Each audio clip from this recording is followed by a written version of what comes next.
First, I would like to thank the mashup community and the cartoon-obsessed denizens of the zone for giving me an inspiration for this video. In the 5th chapter, to get to our problem, our quiet problem destined for only a few years, Nietzsche explains further how the noble higher rank of people who exemplify and define true good authentic values in the society are also being associated with the words in their languages that denote good. And in doing so, prepare to hear a lot of buzzwords, the debased buzzwords that emanate from the beehive of honey of giving. Only the bravest bears can relish it. Nietzsche says that in the majority of cases, they designate themselves simply by their superiority in power as the powerful, the masters, the commanders, the supreme commanders, and simply put sigma males, or by the most visible signs of this superiority, for example, the rich, the possessors.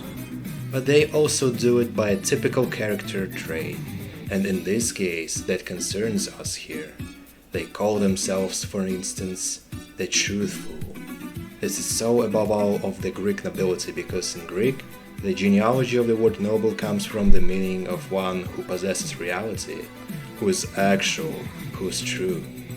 This is reminiscent to me of the Christian medieval philosophy, which of course was majorly based on the Greek philosophy, and where the virtue had meaning of incarnating the intellect in reality to the full perfection of that intellect, and how God was considered the perfect being, what is above all by being the real manifestation of the perfect being.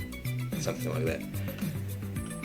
And after that, Nietzsche proceeds to eat the poor by describing how the words for plebeians in Greek have ill meanings, and how Latin word malus can be used to designate the common man as dark-colored, dark-haired man.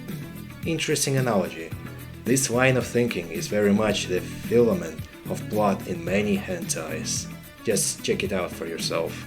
This and Gallic cases originate from the fact that the Indo-European conquerors, who were blonde, were assailing the settled people in the lands that they craved, who were dark-haired. Just like in the case of Japan, where settlers from China and Korea were hammering down the Ains. And then Nietzsche proceeds to wonder whether the uprising of the conquered nations could be the cause of spread of socialism and more archaic types of government, such as communes, among the Europe. I will not discuss the racy claims of Nietzsche regarding races, as I do not think they are correct, and just look at the screen. That is not the format of my videos. In the 6th chapter, Nietzsche shows how the words pure and impure got their meanings from literally the hygiene of the lower people and of the ruling class of priests. Nietzsche loves when the priests are the ruling caste in the society, just like witches from Reddit rule us all. But Nietzsche also proclaims that there is something pestilential in this priestly way of life. It is something intrinsic, what makes them priests. But this essence also led them to be ascetic and over-refined. Priests are the ones who indulge in ascetic diets, in abstentions from anime, from hentai, from catgirls, with their propensity for flights into the wilderness. The human becomes more dangerous when he becomes a priest. It is the class of priests who have turned a man into an interesting animal, the one that can fathom the depth of life, the depth of evil.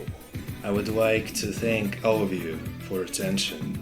This video series project has a more sanitary nature for me, as not only I actually do something in my life, but also it makes me more of a connoisseur in Nietzsche, as I can adduce his writings in daily life. You know, just like people read Bible, but I read the edgiest white novel with a virgin MC with no harem at all,